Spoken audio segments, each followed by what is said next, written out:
Vous l'avez certainement lu dans la presse, la marque Jennifer va fermer définitivement ses portes, ou en tout cas au moment où je tourne la vidéo, c'est ce qui a été annoncé. Mais pas de panique, je vais pas vous parler de la fermeture de Jennifer, mais je vais bien vous parler de créateurs de contenu dans cette vidéo. Et avant de commencer, je vais vous partager cette vidéo. Je pense que vous avez compris qu'il y a une vraie collaboration qui s'est faite d'amour entre toute l'équipe de chez Jennifer et moi, et que genre ils m'ont pas dit ouais vas-y tu fais ça, tu mets ton nom sur l'étiquette. Je crois que ça s'est ressenti. Aujourd'hui je viens vous parler d'une ancienne employée de chez Jennifer qui s'appelle Lena Situation. Je ne sais pas si vous vous en souvenez, mais elle a signé son premier CDI au sein de la marque et je vais vous expliquer ce qu'elle y a fait et combien de temps elle est restée. Salut les gens d'internet, j'espère que vous allez bien et bienvenue dans Partenariat Rémunéré, l'émission qui décrypte l'actualité des créateurs de contenu, des influenceurs et des réseaux sociaux. Vous le savez, sur cette chaîne, on aime bien vous retrouver des petites histoires de créateurs et de créatrices de contenu qui se sont passées quelques années en arrière, et dans cette vidéo, on va remonter autour des années 2018-2019. À ce moment-là, la marque Jennifer est loin d'être en forme, elle est en train de vivre une petite descente aux enfers et elle va notamment être rachetée pour se restructurer et elle va aussi s'appuyer pas mal sur l'influence et les créateurs de contenu pour un petit peu redorer son image. On va retrouver pas mal de voyages presse organisés avec des influenceurs ou même des shootings avec des influenceurs à chaque nouvelle sortie de collection ou encore des co-créations avec certains créateurs et créatrices de contenu. Mais je ne sais pas si vous vous en souvenez, il y a également une créatrice de contenu qui a carrément été employée en CDI au sein de chez Jennifer, et cette créatrice de contenu c'est pas n'importe laquelle puisque c'est Lena Situation. Qui se souvient parmi vous qu'en 2019 Lena Situation a signé son premier CDI chez Jennifer? Si vous ne vous en souvenez pas ou que vous n'avez jamais entendu parler de cette histoire, vous êtes au bon endroit. Comme toujours, commençons par un petit peu de contexte. Je vous l'ai dit, on est en 2018 et en 2018, Jennifer, c'est vraiment pas une marque qui est au meilleur de sa forme. Elle n'est plus du tout aussi tendance que la marque Jennifer que j'ai pu connaître dans mon adolescence, où vraiment je dépensais à peu près toutes mes économies dans des t-shirts. Je sais pas si vous vous en souvenez, mais à un moment, Jennifer a créé des t-shirts avec des phrases écrites dessus, du type 100% moi ou bien fière d'être brune. Donc toute cette série de t-shirts, je me les étais achetés, puisque c'était la grande mode dans mon collège, et c'était aussi un magasin où j'allais très souvent parce que c'était des prix accessibles. Je pouvais comme ça renouveler vachement ma garde-robe. Et toutes mes copines allaient également chez Jennifer. Donc c'était vraiment un magasin dédié à l'adolescent et on pouvait trouver toujours une petite pépite ou toujours un petit truc qui pouvait nous faire plaisir. Mais le bémol, généralement, quand c'est des prix très bas, c'est que la qualité est vraiment pas bonne du tout et que en grandissant, forcément, Jennifer, ça nous correspond pas du tout parce qu'on peut se payer des marques un petit peu plus chères ou des produits qui vont davantage perdurer dans le temps. Donc Jennifer, c'était vraiment quelque chose que j'achetais au collège, mais à partir du lycée, c'était une marque que j'ai laissée derrière moi. Et malheureusement, toute ma génération a un petit peu fait ça puisque Jennifer n'a pas su se renouveler et qu'au fil des années, l'image de Jennifer s'est vachement détériorée parce que c'est resté une marque bas de gamme avec des produits très peu quali. Et cette image, ça lui a collé à la peau pendant plusieurs années et ça l'a pas aidé à renouveler sa clientèle. Mais après des années à perdre sa clientèle et à aller très très mal, la marque Jennifer s'est fait racheter par un consortium d'investisseurs qui a été mené par Sébastien Bismuth, un ancien de chez Undies. Et à son arrivée, il explique qu'il y a un problème de management et de positionnement de la marque et que Jennifer n'arrive pas à se réinventer. Au bout d'un an, Sébastien Bismuth va expliquer à la presse que Jennifer est une marque qui cartonne chez les moins de 18 ans. Je le cite, « Mon analyse chez Jennifer, c'est que les jeunes adolescentes viennent beaucoup en squad, entre copines en boutique. Elles achètent très peu sur le web, même si elles parcourent le site et sont interpellées par les publications sur les réseaux sociaux. C'est en point de vente qu'elles se rendent pour faire la transaction d'une part, car c'est un loisir pour ces jeunes filles de faire une sortie shopping, surtout dans les villes moyennes. » Donc à partir de 2018, Jennifer a vraiment cette ambition de devenir notre meilleure copine, ou en tout cas la très bonne copine avec qui on adore faire du shopping. On est sur la chaîne de Jennifer, ma grande copine, ma copse, on se voit très souvent, tous les jours même. Et pour permettre à Jennifer de reprendre un petit peu sa place dans le cœur des adolescents, Jennifer, en plus de véritablement proposer des collections totalement différentes, va aussi complètement changer d'identité. Je ne sais pas si vous vous en souvenez, mais il y a quelques années, Jennifer, c'était plus Jennifer, mais c'était Don't Call Me Jennifer ou DCM Jennifer. L'idée avec ce changement de nom, c'est de permettre à la nouvelle génération de s'identifier à cette marque qui ne souhaite plus du tout être genrée et qui qui souhaite s'adresser à tous les adolescents. Et les influenceurs vont très vite être sollicités, notamment pour la campagne de communication qui explique pourquoi est-ce que la marque ne s'appelle plus Jennifer, mais Don't Call Me Jennifer. Cette campagne, elle s'appelle Zéro Étiquette et elle va voir le jour sur les réseaux sociaux avec de nombreux influenceurs. Ils vont partager des posts avec des commentaires qu'ils ont pu recevoir sous leur contenu, les dénigrant, et en parallèle, les vitrines de la marque sont également taguées et on peut y lire des insultes. On peut par exemple voir écrit arrogant, allumeuse ou encore Cagoland. Le message derrière cette campagne, c'est de dire que l'on porte toutes et tous des étiquettes, mais qu'il faut réussir à s'en détacher. Donc c'est un gros coup de com' à ce moment-là qui est orchestré par Jennifer pour véritablement montrer son positionnement et marquer son retour. Mais pour s'adresser aux adolescents, qu'est-ce que va faire Jennifer? Parce que qui est-ce que les adolescents regardent le plus? Les influenceurs sur les réseaux sociaux. Et c'est pour cette raison que assez rapidement, pour ce relancement, pour ce renouveau de Jennifer, les influenceurs vont être plus que sollicités. Jennifer va notamment s'appuyer sur des squads d'influenceurs pour chacune de ses campagnes de communication. Pourquoi est-ce que Jennifer s'appuie sur des squads d'influenceurs? Parce que comme je vous l'ai dit, Jennifer, c'est vraiment la boutique où on va faire du shopping entre copines. Et donc dans la communication, faut montrer que les influenceurs qui sont sollicités sont de très bons amis, qu'ils adorent s'habiller un petit peu de la même manière et qu'ils adorent porter des vêtements de chez Jennifer. Et donc dans chacune des campagnes de communication qui va être orchestrée, il va y avoir plusieurs squads d'influenceurs qui vont être créés. Et c'est pour cette raison que sur les réseaux sociaux, on va voir des campagnes avec des influenceurs à chacune des saisons et des voyages presse. Et là, pour le moment, je vous ai pas encore parlé de Léna Situation, mais sachez que Léna Situation fait partie des premières créatrices de contenu qui sont sollicitées par Jennifer pour faire partie de ces voyages presse. En décembre 2018, elle fait partie du premier qui est organisé par DCM Jennifer. Et vu qu'elle s'entend très bien avec l'équipe de Jennifer, elle va continuer de nouer ce lien et puis de les conseiller sur ce qu'il faudrait faire sur les réseaux sociaux. Et c'est comme ça qu'en 2019, le 19 février 2019 exactement, Léna annonce officiellement à sa communauté sur les réseaux sociaux qu'elle a signé son premier CDI. Elle écrit dans cette publication « Je m'occupe de toute la stratégie marketing d'un projet bien excitant. Je serai dans l'ombre, mais je garde aussi ma position d'influenceuse ambassadrice bien proche de la marque. J'aurai donc la double casquette de consultante Léna Mafouf et d'influenceuse Léna Situation chez Jennifer. » Mais que fait Léna chez Jennifer en CDI concrètement? Je vais vous expliquer. Pour commencer cette collaboration, Léna a un premier job, c'est animer les réseaux sociaux de Jennifer, mais pas n'importe quels réseaux sociaux puisqu'elle va commencer par YouTube.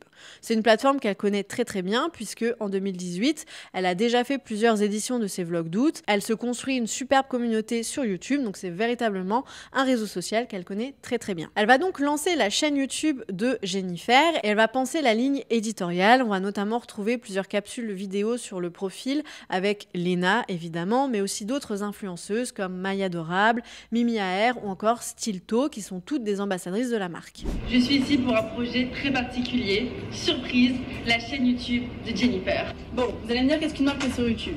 C'est très simple. Jennifer, c'est une grande famille et on trouve ça un petit peu dommage de vous exclure de tout le fun et tout le travail qu'il y a derrière ces belles photos de campagne. Cette chaîne est pensée par Léna, mais elle est également épaulée par d'autres créatrices de contenu comme Ashway of Life qui fait notamment les montages. Elle est notamment connue sur YouTube pour savoir très bien monter les vidéos et les rendre dynamiques. Donc elle, son job, c'est de monter les vidéos de la chaîne Jennifer. Bon, ce qui est dommage avec cette chaîne YouTube, c'est qu'il n'y a pas véritablement eu de rythme, c'est qu'il y a eu quelques fois des vidéos, quelques fois pas de vidéos, et donc il n'y a pas véritablement eu de moment où on s'est dit ok, donc je vais aller sur la chaîne de Jennifer parce que je sais que tous les mercredis, tous les vendredis, je vais pouvoir retrouver une vidéo. C'était quand même assez aléatoire et je trouve que la ligne éditoriale, là je vous l'ai expliqué, mais qu'elle n'était pas facile à comprendre au lancement de la marque Jennifer. Et le seul souci, c'est que je me souviens plus s'il y avait davantage de vidéos que ce qui reste aujourd'hui sur cette chaîne-là, mais si c'est pas le cas et qu'il n'y a pas eu davantage de vidéos, je trouve que la chaîne YouTube de Jennifer, elle est quand même assez pauvre et que majoritairement, on retrouve des vidéos, des collections et des voyages presse avec les influenceurs. Donc voilà, c'était pas ultra intéressant de suivre véritablement cette chaîne. Et en plus de faire ces voyages presse avec les créateurs de contenu, de leur proposer d'être les ambassadeurs de la marque, Jennifer va également lancer des co-créations avec ses influenceurs. Et la première qui se lance dans cette aventure, c'est Léna. Elle vient aussi chez Jennifer pour lancer ses propres co-créations avec la marque. Nous sommes en juin 2019 quand Léna annonce la sortie de sa première collection avec Jennifer qui a été shootée à New York. Il y a une semaine tout pile, j'ai annoncé annoncé la sortie de la collection Lena Situation X Jennifer. C'est une collection qui contient 16 pièces qui me ressemblent, robe, basket, talons, une collection shootée à New York. Bon, c'est un très gros projet pour Lena Situation, c'est même l'un de ses plus gros projets puisque ça fait seulement quelques années qu'elle est sur YouTube et quelques années qu'elle fait des collaborations avec des marques, mais pas comme ça. Et sa communauté va être au rendez-vous et va la soutenir. Pour cette collection, en tout, c'est 8 mois de travail qui ont été nécessaires pour arriver à sortir tous ces produits. Et l'objectif de Lena, c'était pas simplement d'apposer son nom sur des produits déjà existants, mais de vraiment les créer et les dessiner. Et pour l'anecdote, la collection est sortie à minuit et à minuit 1, il y avait déjà plus de 10 000 personnes sur le site de Jennifer. Et on pourrait se dire, ok, ce premier projet entre Lena Situation et Jennifer, c'est très chouette, mais en fait, seulement quelques mois après cette annonce, le projet évolue et une nouvelle surprise arrive. Cette fois-ci, il est encore question de réaliser une collection capsule, mais l'idée, c'est de taper encore plus fort et de raconter une autre histoire. À ce moment-là, ça fait 3 ans que Lena donne rendez-vous à sa communauté pour les vlogs d'août et il est temps de les surprendre un petit peu. Et c'est comme ça qu'avec Jennifer, ils décident de co-créer les fameux t-shirts d'août. Et comment est-ce qu'ils ont eu l'idée de créer des t-shirts? C'est parce que cette première co-création qu'ils ont lancée seulement quelques mois auparavant, ils se sont rendus compte que le produit le plus vendu, c'était un t-shirt avec écrit plus égale plus. Donc là, Lena Situation s'est dit, ok, mes abonnés adorent les t-shirts, et ben je vais leur proposer plein de t-shirts. Aujourd'hui, on vient pour quelque chose de très particulier parce que les gars, on lance les t-shirts d'août. Et du coup, pour cette collection, le rythme était un petit peu particulier parce que tous les matins à 10h, entre le 1er et le 15 août, ses abonnés ont pu se procurer un t-shirt conçu par ses soins qui était révélé chaque matin. Et sur Instagram, Lena Situation en a dévoilé quelques-uns avant le lancement. Sur Twitter, elle a pris le temps de partager les thématiques abordées pour chacun de ces t-shirts, rappelant évidemment les vlogs d'août et leur état d'esprit. Ces t-shirts étaient vraiment vendus pas cher du tout puisque on pouvait se les procurer pour 7,99 € à la fois sur le site et en boutique. Et pour cette seconde co-création, il y avait également 2 suites qu'on pouvait se procurer qui étaient vendus un poil plus cher. Mais le petit bémol de ces collections de t-shirts d'août, c'est qu'ils étaient d'une en quantité ultra limitée et que 2, ils n'allaient pas être renouvelés, donc c'est-à-dire qu'il n'allait pas avoir du restock au fur et à mesure. Et dans ces t-shirts d'août, ce qui est intéressant, c'est qu'on y voit les éléments qui sont encore présents aujourd'hui dans les collections de l'hôtel Mafouf, comme évidemment le plus égale plus, présent sur certains t-shirts. Vu que cette collection estivale a très bien fonctionné parce que pratiquement tous les t-shirts étaient sold out en l'espace de quelques heures, Lena Situation et Jennifer se sont dit en 2020, on va réitérer le projet mais avec des t-shirts différents. Et c'est ce qui va se passer en 2020. La mécanique est la même. Au mois d'août, 15 nouveaux t-shirts sont proposés à la vente à un rythme d'un par jour. Lena Situation va alors préciser que nous, on aime bien faire mieux à chaque fois.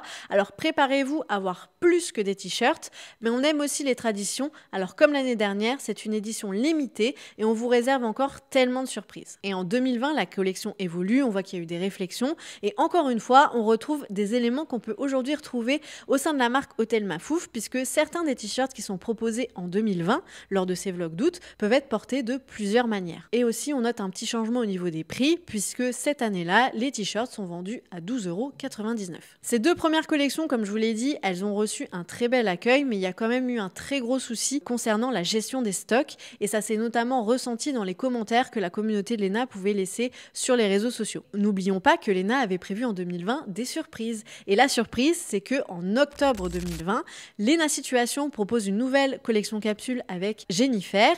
Mais en plus de proposer une collection capsule, la marque va également ouvrir un pop-up store en plein cœur de Paris avec comme idée d'être stylé dans toutes les situations. Et les abonnés peuvent y trouver 36 pièces dans un espace ouvert 7 jours sur 7. Et pour la première fois, Jennifer a créé des valises et des pansements. Et comme on dit jamais 203, après 2019, après 2020, et en 2021, on peut retrouver une 3e collection capsule créée entre Jennifer et Lena Situation. Mais cette fois-ci, plus question de refaire des t-shirts. Je pense que 2 années de suite, ça a été assez suffisant et que la communauté de Lena a besoin de quelque chose d'un peu neuf, d'être surprise. Et donc Lena va décider de créer un accessoire. Et Lena va donc dévoiler une collection de sacs à 2 reprises. Le premier drop sort en mars 2021 avec 4 modèles qui font crasher le site. Lena explique qu'elle n'a même pas encore fait l'annonce pour dire que les seed bags, le nom donné à sa collection, étaient sortis, que le site était déjà complètement down et plus personne ne pouvait accéder aux pages. Et en juillet de la même année,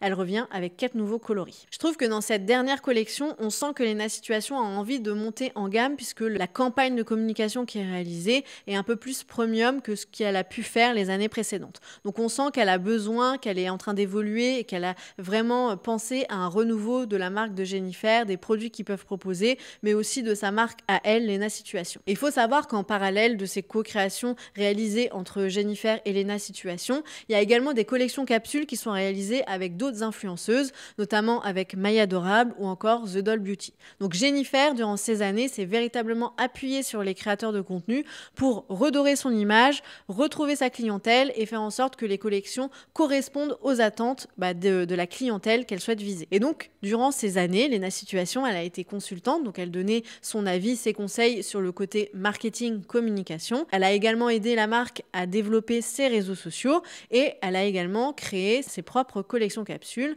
Mais forcément, comme toujours, les bonnes choses ont une fin. Et donc en 2022, Lena Situation annonce qu'elle ne fait plus partie de l'aventure DCM Jennifer et on va très vite comprendre pourquoi. Est-ce que vous savez pourquoi en 2022, Jennifer et Lena Situation ont décidé de rompre leur contrat? Et bien c'est assez simple, c'est cette année-là que Lena Situation va créer l'Hôtel Mafouf, donc sa propre marque où elle va proposer des accessoires et des vêtements. Et ce qui est intéressant de voir, c'est qu'au sein de l'Hôtel Mafouf, on peut également retrouver des petites choses que Lena Situation a pu faire chez Jennifer, notamment le fait qu'il y ait le plus égale plus qui est brodé sur certains de ses produits. Forcément, c'est un peu sa marque de fabrique, mais il y a également eu des produits qui ont été pensés pour être portés dans différentes situations de différentes manières et c'est aussi l'une des collections que Lena a pu faire avec sa marque Hôtel Mafouf. Je pense que c'était une très chouette aventure pour Lena Situation qui a pu découvrir un peu l'envers du décor au sein d'une marque et un petit peu mieux comprendre comment est-ce que les collections peuvent être préparées. Ce que je trouve dommage, c'est que finalement sur les réseaux sociaux, je me souviens pas très bien, mais il n'y a pas eu quelque chose qui m'a véritablement marqué, alors que je pense que Lena avait quand même toutes les compétences pour permettre à Jennifer de faire quelque chose de très beau sur les réseaux sociaux, au-delà de partager les collaborations qu'il pouvait faire avec les influenceurs et les influenceuses. Et ce qui est un petit peu dommage aussi, c'est qu'on n'a jamais véritablement su quel était vraiment le rôle de Lena Situation au sein de chez Jennifer. Est-ce qu'elle a permis véritablement à la marque de toucher une nouvelle clientèle, de pousser Jennifer à des réflexions un peu plus stratégiques, etc. Moi, je trouverais intéressant que quelqu'un de chez Jennifer puisse revenir sur cette aventure avec Lena Situation, ou même que Lena Situation puisse revenir sur cette aventure pour nous en dire un petit peu plus, parce que je trouve que c'est intéressant. Et au-delà de ces co-créations avec plein d'influenceurs, au-delà de ces voyages presse, au-delà de ce CDI avec Lena Situation, faut savoir que DCM Jennifer, sur TikTok notamment, s'entourait également de créateurs et de créatrices de contenu pour gérer ses réseaux sociaux. Jennifer et les créateurs de contenu en France, ça a véritablement été une très longue histoire et quelque chose qui a duré dans le temps.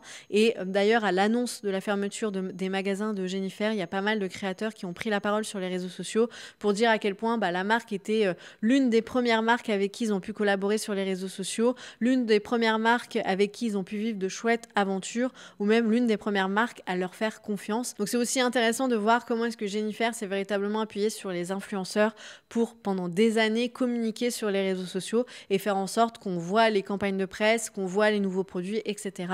Mais peut-être que finalement, toutes ces campagnes n'ont pas eu les résultats attendus parce qu'aujourd'hui, la triste nouvelle, c'est que la marque Jennifer ferme ses portes. N'hésitez pas à me dire en commentaire si vous avez été acheter ces co-créations, si vous aviez suivi l'aventure de Lena au sein de chez Jennifer, si vous regardiez les contenus de Jennifer sur les réseaux sociaux. N'hésitez pas à me dire tout ça en commentaire. N'hésitez pas non plus à partager la vidéo si elle vous a plu et à vous abonner pour nous permettre de développer cette chaîne. Et moi, je vous dis à très vite. Salut!